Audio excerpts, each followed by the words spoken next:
Last video में हमने बात की थी कस्टमाइज कंडीशनल फॉर्मेटिंग के बारे में। उस वीडियो में हमने डिटेल में समझा था कि कस्टमाइज कंडीशनल फॉर्मेटिंग क्या होती है, उसको कैसे यूज करते हैं। उसके लिए मैंने 5 एग्जांपल बताए थे जिसमें डिटेल में हमने समझा था।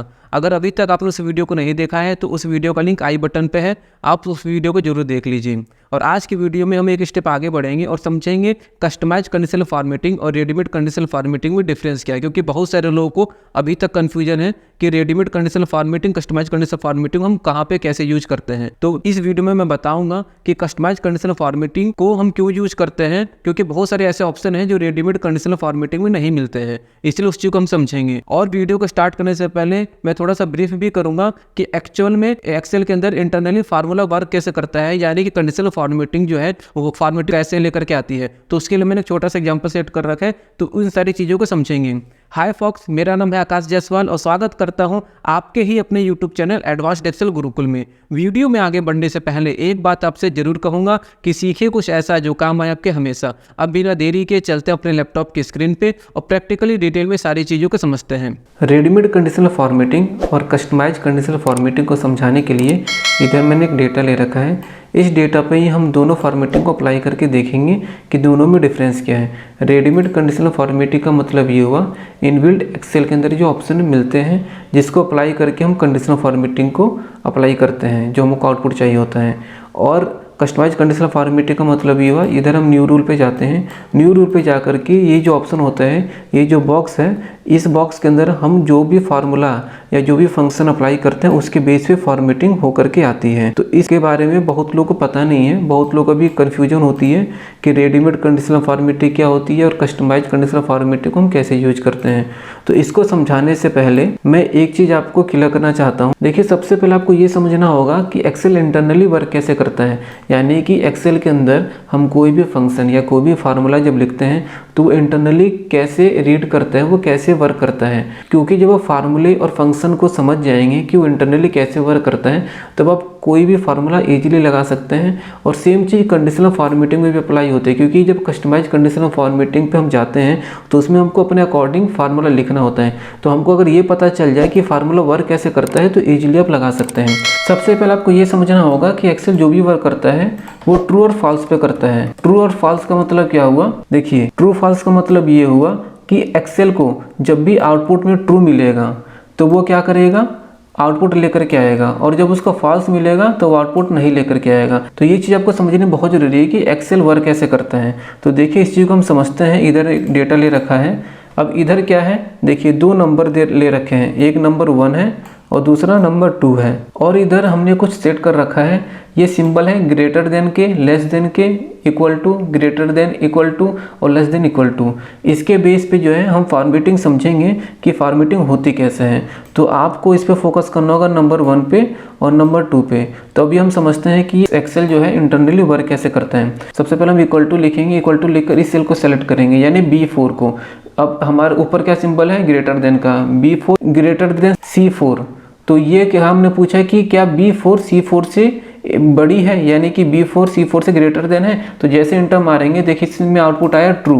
ट्रू क्यों आया, क्योंकि B4 के अंदर कौन सी वैल्यू है, B4 के अंदर वैल्यू है 10, B4 के अंदर वैल्यू 10 है, इसलिए ये आउटपुट में ट्रू लेकर आएगा। क्योंकि C4 के अंदर है वैल्यू 5, तो 10 जो है 5 से एबव होती है, इसलिए आउटपुट में ट्रू लेकर के आएगा। लेकिन जैसे हम फार्मूले को इधर जाकर के ड्रैग करेंगे नीचे के साइड, देखिए अब जैसे फार्मूला नीचे ड्रैग होकर के आया तो B5 क्या ग्रेटर देन है C5 से, तो इसने फॉल्स दिया। क्यों फॉल्स दिया, क्योंकि 10 जो है 15 से छोटी वैल्यू है, ना कि बड़ी वैल्यू है। और जैसे ही B6 ग्रेटर देन C6 से है तो इसमें भी फॉल्स लेकर आए, क्योंकि 10 जो है 10 से बड़ी है नहीं, वो इक्वल है, तो इसलिए फॉल्स लेकर आए। लेकिन जैसे ही इधर आया कि B7 ग्रेटर देन C7 से है, तो B7 के अंदर वैल्यू है 10 और C7 के अंदर वैल्यू है 9, इसलिए ये आउटपुट में ट्रू लेकर के आया। और अब इधर हम समझते हैं equal to B4 less than C4। अब जैसे इंटर करेंगे, देखिए फॉल्स लेकर आया। क्यों फॉल्स लेकर के आया, क्योंकि इसने इंटरनली समझा है कि B4 के अंदर वैल्यू है 10 और C4 के अंदर वैल्यू है 5। तो B4 के अंदर जो वैल्यू 10 है वो 5 से लेस देन नहीं है, इसलिए वो फॉल्स लेकर के आया है।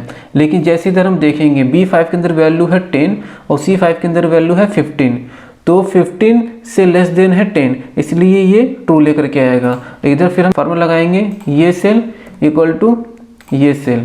अब जैसे इंटर करेंगे फॉल्स लेकर आएगा, और जैसे इधर ड्रैग करेंगे देखिए सिर्फ एक वैल्यू ट्रू होगी। कौन सी ट्रू होगी? B6 इक्वल टू C6, क्योंकि B6 के अंदर भी है 10 और C6 के अंदर भी है 10, तो इसलिए इक्वल टू के थ्रू जो है ट्रू लेकर के आया। क्यों लेकर के आया? क्योंकि 10 जो है 10 के बराबर है, 10 5 के बराबर नहीं है, 10 15 के बराबर नहीं है, 10 तो 10 के बराबर ही होगा, इसलिए ये इस तरह से आउटपुट लेकर आ रहे हैं। अब इधर फिर फार्मूला लगाएंगे इक्वल टू ये cell greater than equal to ये सेल। अब जैसे इंटर करेंगे देखिए ट्रू लेकर आया। क्यों ट्रू लेकर के आया? क्योंकि 10 जो है वो 5 से बड़ी है, इसलिए लेकर आया। और इधर अगर देखेंगे इस फार्मूले में B6 greater than equal to C6, इसका मतलब क्या हुआ? B6 के अंदर वैल्यू 10, ये 10 से 10 बड़ी तो है नहीं लेकिन उसके इक्वल है, तो इसमें से क्या होता है कि दोनों में से कोई भी अगर सिंबल होगा तो वो कोई भी एक आउटपुट लेकर के आ जाएगा। इंटर करेंगे देखो ट्रू आया। अब उसके बाद से इक्वल टू ये cell less than equal to ये सेल। अब इसमें आउटपुट आएगा फॉल्स। क्यों आएगा? क्योंकि देखिए B4 के अंदर कौन सी वैल्यू है? 10 है, और C4 के अंदर वैल्यू कौन सी है? 5 है। तो जो 10 है वो 5 से लेस देन नहीं है और उसके बराबर भी नहीं है, इसलिए आउटपुट में फॉल्स आएगा। तो इस तरह से फिर हम ड्रैग करेंगे तो देखिए इधर आपके सामने आउटपुट क्लियर है। तो इस तरह से एक्सेल जो इंटरनली वर्क करता है, जब हम एक सेल से दूसरे सेल को लिंक कराते हैं तो एक्सेल जा करके इंटरनली समझता है कि उस सेल के अंदर वैल्यू कौन सी है, और जब वो वैल्यू को रीड करता है तो ये जो हमने सिंबल दिए इसकी हेल्प से समझता है कि हम उसको क्या कमांड देना चाहते हैं। जैसे इधर हमने B4 लिखा था, तो B4 को जब हम F9 प्रेस करेंगे देखिए 10 वैल्यू आ गई इसमें, और C4 के अंदर वैल्यू कौन सी है? 5 है। तो इसने क्या समझा, ये हम ये पूछ रहे हैं इससे कि क्या 10 जो है लेस देन या इक्वल टू है 5 के, तो वो नहीं है, तो इसलिए क्या करेगा वो फॉल्स लेकर के आएगा। तो सेम चीज़ यही हर फार्मूले हर फंक्शन में वर्क करती है, चाहे वो कंडीशनल फॉर्मेटिंग हो, चाहे वी लुकअप हो, चाहे एच लुकअप हो, इंडेक्स, कोई भी फार्मूला हो, सब जगह पे इसी तरह से वर्क करता है। तो ये चीज़ आपको समझनी बहुत जरूरी है, इसलिए मैंने अभी आपको समझाया कि फंक्शन या फार्मूला वर्क कैसे करता है। जब आप ये समझ लेंगे तो आपके लिए ईजी हो जाएगा किसी भी फार्मूले या किसी भी कंडीशन को अप्लाई करना, क्योंकि कंडीशनल फॉर्मेटिंग में सारा खेल जो है वो फार्मूले और फंक्शन का ही है। जब तक आप इस चीज़ को नहीं समझेंगे तो बाकी चीज़ों को नहीं समझ पाएंगे। तो चलते हैं हम एग्जाम्पल पे। अब आज के एग्जाम्पल में हमसे क्वेश्चन ये पूछा है कि format row when achievement less than target, यानी कि ये जो अचीवमेंट है अगर ये टारगेट से लेस देन अगर हो जाए तो उसकी वैल्यू को हाईलाइट कर दे, यानी उस रो को हाईलाइट कर दे। तो जैसे फर्स्ट नंबर की जो रो है वो अचीवमेंट उसका टारगेट से लेस देन है, तो इसको इस तरह से ये हाईलाइट कर देना चाहिए। और उसके बाद से अगर इधर आएंगे तो ये थर्ड नंबर की जो रो है ये भी इसका टारगेट जो है इससे अबव है और अचीवमेंट लेस देन है, तो इसको भी इस तरह से हाईलाइट कर देना चाहिए। तो हम समझते हैं कि ये चीज़ एक्चुअल में होती कैसे है। तो देखिए हम अपने एरिया को सेलेक्ट कर लेंगे। सेलेक्ट करके सबसे पहले हम देखते हैं क्या रेडीमेड कंडीशनल फॉर्मेटिंग से ये पॉसिबल है। तो कंडीशनल फॉर्मेटिंग पे जाएंगे, क्योंकि बहुत लोग सोचेंगे इसमें भी तो ऑप्शन होता है लेस देन का, तो लेस देन पे जाके क्लिक कर देंगे। अब लेस देन पे जाके क्लिक किए तो इसमें बाय डिफॉल्ट एक वैल्यू आ गई, तो इसको हमने डिलीट कर दिया। अब क्वेश्चन इसमें क्या पूछा, format row when achievement less than target, तो हम क्या करेंगे ये अचीवमेंट वाले किसी सेल पे जाके क्लिक कर देंगे और ओके कर देंगे। बहुत सारे लोग इसी तरह से करते हैं जो कि पूरी तरह से गलत है। क्यों गलत है? देखिए हमने एक वैल्यू को सेलेक्ट किया है, सेलेक्ट करने के बाद से इस वैल्यू से इस सेल के अंदर जो वैल्यू है तो सारे के सारे ये वैल्यू लो है, इस तरह से हमको हाईलाइट करना नहीं था। हमारी कंडीशन तो दूसरी थी, हमारी कंडीशन तो ये थी कि इस तरह से रो हाईलाइट हो, पूरी की पूरी रो हाईलाइट हो, जो भी रो है वो पूरी रो हाईलाइट होनी चाहिए, तो इस तरह से हो नहीं रहा है। तो ये चीज़ जो है रेडीमेड कंडीशनल फॉर्मेटिंग से पॉसिबल नहीं होती है, और इसके लिए ही हम कस्टमाइज कंडीशनल फॉर्मेटिंग को अप्लाई करते हैं और उस पर जो हम कंडीशन देते हैं उसके बेस पे कंडीशनल फॉर्मेटिंग होती है। तो सबसे पहले हम कंडीशनल फॉर्मेटिंग पे जाएंगे, किलर रूल पे जा करके इस पे हम रूल को हटा देंगे। अब हम इस एरिया को सेलेक्ट करेंगे, सेलेक्ट करने के बाद से कंडीशनल फॉर्मेटिंग पे जाएंगे, न्यू रूल पे जाएंगे, न्यू रूल पे जाने के बाद से यूज फार्मूला पे जाएंगे, उसके बाद इधर फार्मूला हम लिखेंगे। अब आपको इस बॉक्स के अंदर गौर करना होगा कि इस बॉक्स के अंदर हम क्या लिख रहे हैं, और इस पे भी गौर करना होगा कि हमने क्या दिया था। देखिए अचीवमेंट अगर टारगेट से लेस देन हो तब उसको हाईलाइट करें। तो अब इसके अंदर हम फार्मूला लिखेंगे। फार्मूला क्या लिखेंगे कि इक्वल टू ये सेल अगर लेस देन है, कौन सी सेल के, टारगेट के, क्योंकि E4 के अंदर अचीवमेंट है और D4 के अंदर है टारगेट। तो क्या करें, ये फॉर्मेट कर दे, और फॉर्मेट क्या कर दे, जो भी हम कलर देंगे, जैसे हमने ये कलर दे दिया और ओके कर दिया इसको। अब देखिए ओके अभी हम नहीं करेंगे, क्यों? क्योंकि जो हमारी जो रो है 4 नंबर की वो ड्रैग होकर नीचे होनी चाहिए, क्योंकि नीचे भी तो वैल्यू है, उसको भी तो ट्रू फॉल्स देखा है कि नहीं देखेगा वो। तो हमको क्या करना होगा, 4 के आगे से डॉलर सिंबल हटाना होगा। अगर क्यों हटा रहे हैं, इसका पर्पज़ क्या, अगर आपको ये समझना है तो सबसे पहले आप सेल रेफरेंस वाली वीडियो देखिए, जो कि आई बटन पे आपको मिल जाएगी। तो उस वीडियो को जाकर देखिए, उसके बाद इसको आप समझिए तो आपके जो भी डाउट है क्लियर हो जाएंगे। तो डॉलर हटाने के लिए हम कीबोर्ड से F4 की प्रेस करेंगे। F4 की प्रेस करने के बाद से देखिए 4 के आगे डॉलर लग गया है, फिर से एक बार F4 की प्रेस करेंगे तो ये कॉलम के आगे डॉलर लग जाएगा, यानी E जो है वो हमारी कॉलम है और 4 रो है। तो हमको कॉलम को फ्रीज करना है, लेकिन रो को फ्रीज नहीं करना है, क्योंकि रो की मूवमेंट होगी। E4 से E5 पे आएगा, E5 से E6 पे, E6 से E7 पे आएगा, इस तरह से इसकी मूवमेंट होनी चाहिए। उसी तरह से D4 पे हम क्या करेंगे, 4 के आगे से डॉलर हटाएंगे और D के आगे डॉलर रहने देंगे। तो देखिए D4 के आगे हमने जो है में D के आगे डॉलर रहने दिया। अब ओके जैसे करेंगे, अब देखिए जो वैल्यू जो है अचीवमेंट जो है टारगेट से लेस देन थी, उसको हमने हाईलाइट कर दिया है। अब इसमें अगर आप गौर करेंगे, देखिए ये उससे जो है इसको इसने हाईलाइट किया है, और 3rd नंबर की ये जो है मनीष इसको हाईलाइट किया है, ये पीयूष है इसको हाईलाइट किया है, आशीष इसको हाईलाइट किया है, और समीर है इसको हाईलाइट किया है। आप सारी वैल्यू को अगर मिलाएंगे तो इसने एकदम सही तरीके से इसको हाईलाइट किया है। तो इस तरह से हम इसको कस्टमाइज कंडीशनल फॉर्मेटिंग की हेल्प से कर सकते हैं, जो कि रेडीमेड कंडीशनल फॉर्मेटिंग की हेल्प से ये पॉसिबल नहीं है। अब इधर देखिए सेकंड एग्जाम्पल हमारे पास है। इस पर क्वेश्चन क्या पूछा है कि highlight invoice number, net sales and company name based on invoice number, यानी कि ये जो इनवॉइस नंबर है इसको, और ये जो कंपनी नेम है इसको, और ये नेट सेल्स है इसको, इन तीनों को ही हाईलाइट करें। जो बाकी जो डेट है और प्रोडक्ट है इसको हाईलाइट नहीं करना है। तो ये चीज़ कैसे पॉसिबल है, इस चीज़ को हम समझते हैं। सबसे पहले हम देखते हैं क्या ये रेडीमेड कंडीशनल फॉर्मेटिंग से पॉसिबल है। तो इस एरिया को सेलेक्ट कर लेंगे, सेलेक्ट करके कंडीशनल फॉर्मेटिंग पे जाएंगे। अब इधर सबसे बड़ी बात यह है कि इसमें 3 कंडीशन है, इनवॉइस नंबर के बेस पे 3 चीज़ को हमको हाईलाइट करना है। अगर हम इक्वल टू पे आ भी जाते हैं, इक्वल टू पे आने के बाद अगर हम इस सेल को सेलेक्ट करते हैं और ओके करते हैं, तो देखिए ये क्या कर रहा है, सिर्फ इस सेल को बस हाईलाइट कर रहा है, ये इनवॉइस नंबर को, कंपनी नेम को हाईलाइट नहीं कर रहा है और नेट सेल्स को हाईलाइट नहीं कर रहा है। इधर से अगर हमने इनवॉइस नंबर चेंज भी कर दी तो ये सिर्फ इनवॉइस नंबर को बस हाईलाइट कर रहे हैं। तो ये ऑप्शन जो है इसके अंदर तो है नहीं, जो इंडिविजुअल कंडीशनल फॉर्मेटिंग है। तो इसके लिए हम कैसे करेंगे, देखिए सबसे पहले हम क्लियर रूल पे जाएंगे, एंटायर शीट से रूल इसका हटा देंगे, तो कंडीशनल फॉर्मेटिंग इस पर से हट गई है। अब इसको हम देखेंगे कस्टमाइज कंडीशनल फॉर्मेटिंग से कैसे पॉसिबल है। पहले भी मैंने आपको बताया है कि कंडीशनल फॉर्मेटिंग का जो सबसे मेन रूल है वो है कि सिलेक्शन। जिस भी एरिया को आपको हाईलाइट करना है, जिसके ऊपर भी फॉर्मेटिंग करनी है, आपको सिर्फ उसी एरिया को सेलेक्ट करना होता है। अब इसमें हमारे पास कंडीशन ये है कि इसने पूछा इनवॉइस नंबर, नेट सेल्स और कंपनी नेम, तीनों को हाईलाइट करने के लिए इसने बोला है। तो इनवॉइस नंबर हमारी जो है वो यहाँ पे है, और कंपनी नेम यहाँ पे है, और नेट सेल्स यहाँ पे है। अब ये तीनों सीक्वेंस में तो है नहीं, क्योंकि इनवॉइस नंबर कंपनी नेम के बीच में डेट आ गई है, और कंपनी नेम और नेट सेल्स के बीच में प्रोडक्ट आ गया है। तो ये चीज़ कैसे पॉसिबल हो सकती है, क्योंकि हम इधर से इसको अगर सेलेक्ट करते हैं तो पूरा का पूरा एरिया सेलेक्ट हो जाएगा। तो इस चीज़ का सॉल्यूशन जो है इस तरह से होता है। देखिए सबसे पहले आप क्या करेंगे, इनवॉइस नंबर को सेलेक्ट कर लेंगे, सेलेक्ट करने के बाद से उसके बाद आपको कंट्रोल की प्रेस करनी है, फिर कंपनी नेम वाले एरिया को सेलेक्ट कर लेंगे, उसके बाद से नेट सेल्स को जा करके सेलेक्ट कर लेंगे। अब ये तीनों को तीनों आपका सिलेक्शन परफेक्ट हो चुका है। अब सेलेक्ट करने के बाद हम कंडीशनल फॉर्मेटिंग पे जाएंगे, न्यू रूल पे जाएंगे, न्यू रूल पे जाने के बाद से यूज ए फार्मूला पे जाएंगे। इधर हम इक्वल टू लिखेंगे, इक्वल टू लिखने के बाद से अब हमसे कंडीशन क्या पूछी थी इसने, इनवॉइस नंबर के बेस पे। तो ये जो इनवॉइस नंबर है यानी कि B7 से स्टार्ट है, B7 से स्टार्ट होकर के B19 तक इनवॉइस नंबर है। तो B7 में हम क्या करेंगे, ये जो B कॉलम है उसको फ्रीज रहने देंगे और 7 नंबर की रो को अनफ्रीज कर देंगे, यानी कि डॉलर सिंबल हटा देंगे। तो कीबोर्ड से F4 की प्रेस करूंगा तो देखिए 7 के आगे से डॉलर हट चुका है। अब हम क्या करें, इक्वल टू ये सेल मतलब कि D3।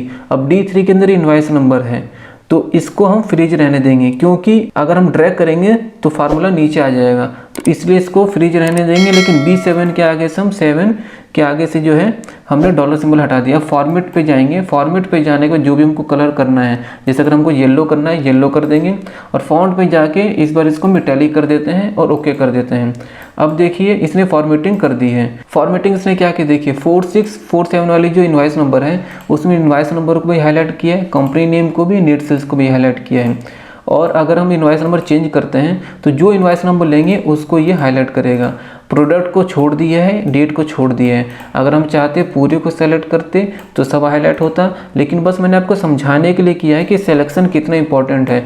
सिर्फ सिलेक्शन के बेस पे देखिए मैंने इसको सेलेक्ट किया था, इसको सेलेक्ट किया था और नेट सेल्स को इसको सेलेक्ट किया था, इस डेट को सेलेक्ट नहीं किया था और प्रोडक्ट को सेलेक्ट नहीं किया था। इस रीजन से जो है ये हाईलाइट नहीं हुआ है, यानी कि सिलेक्शन के बेस पे ही ये कंडीशन फॉर्मेटिंग अप्लाई करता है। तो ये चीज़ आपको समझ में आ गई होगी। अब थर्ड एग्जांपल भी हमसे पूछा है format whole row based on date, यानी कि ये जो डेट है इस डेट के बेस पे पूरी की पूरी रो को हाईलाइट करें। देखिए ये जो डेट है, जहाँ पर ये डेट होगी उसको हाईलाइट करेगा। जैसे ये डेट यहाँ पर है, इस रो को पूरा हाईलाइट कर दें, और उसके अलावा जहाँ पर भी ये डेट मिलती है तो उस रो को ये हाईलाइट करेगा। यहाँ से जो भी हम डेट पिक करेंगे उस डेट के बेस पे ये हाईलाइट करेगा। जैसे अगर इधर से हम दूसरी डेट हाईलाइट ले लेंगे तो उस डेट के अकॉर्डिंग पूरी रो को हाईलाइट करेगा। तो ये चीज़ कैसे पॉसिबल है, देखिए कई बार क्या होता है कि हमको कंपनी में कोई एक डेट के बेस पे पूरी की पूरी रो को हाईलाइट करना होता है, इनवॉइस के नंबर के बेस पे, प्रोडक्ट के बेस पे। तो ये चीज़ कैसे पॉसिबल है, तो सबसे पहले हम देखेंगे क्या ये रेडीमेड कंडीशनल फॉर्मेटिंग से पॉसिबल है। तो इस एरिया को हम सेलेक्ट कर लेंगे और सेलेक्ट करने के बाद से हम जाएंगे रेडीमेड कंडीशनल फॉर्मेटिंग पे। इधर हाईलाइट सेल्स रूल्स पे जाएंगे, इधर देखिए ऑप्शन होता है ए डेट ऑकरिंग का। अब इस डेट पे जा करके हम देखते हैं तो क्या इस पे कुछ हाईलाइट कर रहा है, स्टार्ट डेट टुडे, इसमें कुछ ऐसा ऑप्शन आ ही नहीं रहा है कि जिसे ये हाईलाइट करें। तो इधर से ये पॉसिबल नहीं है। और अगर हम इधर जाकर देखते हैं इक्वल टू पे, तो इक्वल टू से अगर हम कोई भी डेट सेलेक्ट करते हैं, मान लीजिए कि इस डेट को ले लिया, ओके करेंगे तो सिर्फ इसने सिर्फ इस डेट को हाईलाइट किया है। इधर से अगर मैं कोई डेट चेंज करता हूँ, मान लीजिए ये डेट कर दी, तो सिर्फ इस डेट को हाईलाइट कर रहा है, जबकि हमको पूरी की पूरी रो को हाईलाइट करना है इस तरह से। तो ये इस तरह से नहीं कर रहा है। तो यानी कि रेडीमेड कंडीशनल फॉर्मेटिंग से ये चीज़ भी इसमें पॉसिबल नहीं है। इसके लिए हमको कस्टमाइज कंडीशनल फॉर्मेटिंग का ही यूज करना पड़ेगा। तो इस पूरी एरिया को सेलेक्ट कर लेंगे और सेलेक्ट करने के बाद से हम चले जाएंगे न्यू रूल पे। न्यू रूल पे जाने के बाद से फिर हम वही रूल लिखेंगे, इक्वल टू डेट वाली सेल को सेलेक्ट करेंगे, B7 के अंदर डेट है। अब इसके आगे से हम 7 के आगे से डॉलर को हटा देंगे। ये हम क्यों कर रहे हैं, इसके लिए आपको सेल रेफरेंस की वीडियो देखनी बहुत ज़रूरी है। आप उसको देख लीजिए अगर आपको कोई भी डाउट है तो। अगर डाउट नहीं तो आप इसमें कंटिन्यू करते रहिए। फिर इक्वल टू इस सेल को सेलेक्ट करेंगे, यानी कि C3 को। तो C3 की मूवमेंट कहीं नहीं होनी है।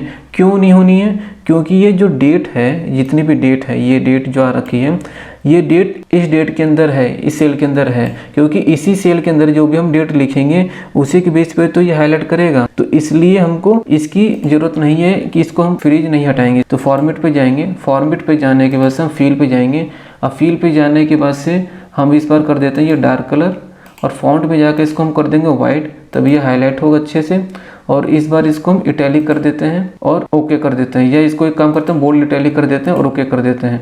अब देखिए इधर इसने प्रीव्यू दिखा दिया कि किस तरह से फॉर्मेटिंग होकर के आएगी। ओके करेंगे, देखिए इसने क्या किया है, ये जो डेट थी इसके बेस पे इसने हाईलाइट किया है। इधर से अगर मैं डेट चेंज करता हूँ, कोई भी डेट डालता हूँ, तो देखिए इधर ये है 2 जगह डेट है, तो इसने पूरी की पूरी रो को इस तरह से हाईलाइट कर दिया। जहाँ जहाँ पे डेट होगी वहाँ पे ये इसको हाईलाइट कर रहा है। इधर से अगर हम दूसरी कोई और डेट लेंगे तो उसके बेस पे ये हाईलाइट कर देगा। देखिए तो इस तरह से ये कस्टमाइज कंडीशनल फॉर्मेटिंग की हेल्प से ही पॉसिबल होता है। अब चलते हैं अपने नेक्स्ट एग्जाम्पल पे। अब फोर्थ एग्जाम्पल ये है कि format whole row based on net sales, यानी कि ये जो नेट सेल्स है इसके बेस पे ये जो भी रो है उसको हाईलाइट करें। तो हाईलाइट कैसे करें, कंडीशन क्या है, ये जो नेट सेल्स इधर है इस पे हम कोई अमाउंट लिखेंगे, और अगर वो अमाउंट इस नेट सेल से ग्रेटर देन होगा तब इस रो को हाईलाइट करेगा। तो वो कैसे हो सकता है इसको हम देखते हैं। सबसे पहले देखिए हम क्या करेंगे, इस एरिया को सेलेक्ट कर लेते हैं। सेलेक्ट करके सबसे पहले हम देखते हैं कि रेडीमेड कंडीशनल फॉर्मेटिंग से सब पॉसिबल है। तो ग्रेटर देन पे जाएंगे। ग्रेटर देन पे जाने के बाद से इधर मैं इस वैल्यू को डिलीट कर देता हूँ, और इधर हम क्या करेंगे, माउस के कर्सर को रखेंगे, फिर इस सेल से इसको लिंक कर देंगे। देखिए जैसे इस पर मैंने क्लिक किया तो C3 इसमें आ गया है। अब जैसे हम ओके करेंगे तो देखिए इसने क्या किया, पूरे के पूरे डेटा को हाईलाइट कर दिया है, जबकि ये हमारी रिक्वायरमेंट नहीं है। अब इधर अगर हम करते हैं कि 60,000 करके मैं इंटर जैसे प्रेस करता हूँ, देखिए इसने क्या किया है, पूरी की पूरी इनवॉइस को हाईलाइट कर दिया है और कंपनी नेम को, प्रोडक्ट को और नेट सेल्स में कुछ अमाउंट को हाईलाइट कर दिया। ये हमारी रिक्वायरमेंट थी नहीं, हमारा आउटपुट नहीं आ रहा है, जो हमारी रिक्वायरमेंट है उसके अकॉर्डिंग आउटपुट नहीं आ रहा है। तो इसका मतलब ये हुआ कि रेडीमेड कंडीशनल फॉर्मेटिंग से ये चीज़ पॉसिबल नहीं है। तो इसके लिए हम सबसे पहले क्या करेंगे, किलर रूल पे जाकर के इंटायर सेट से रूल को हटा देते हैं, फॉर्मेटिंग हट गई। इसका मतलब ये हुआ कि इसके लिए हमको कस्टमाइज कंडीशनल फॉर्मेटिंग की हेल्प लेनी होगी। तो इस एरिया को सेलेक्ट कर लेंगे। सेलेक्ट करने के बाद से फिर जाएंगे न्यू रूल पे। न्यू रूल पे जाने के बाद से इस बार यूज फार्मूला पे क्लिक करेंगे और फिर इक्वल टू लिखेंगे। अब इक्वल टू लिखेंगे तो इसमें देखिए क्या पूछा, format whole row based on net sales, यानी कि नेट सेल्स के बेस पे पूरे के पूरे रो को हाईलाइट करें। तो इस बार हम नेट सेल्स पे क्लिक करेंगे। अब नेट सेल्स कौन सी कॉलम में है, ई में है, तो नेट सेल्स तो हमारा इधर ही है ना, नेट सेल्स इसमें है, तो ये हमारा जो है कॉलम हो गया ई। तो ई को हम फ्रीज रहने देंगे, लेकिन 7 के आगे से हम डॉलर हटा देंगे।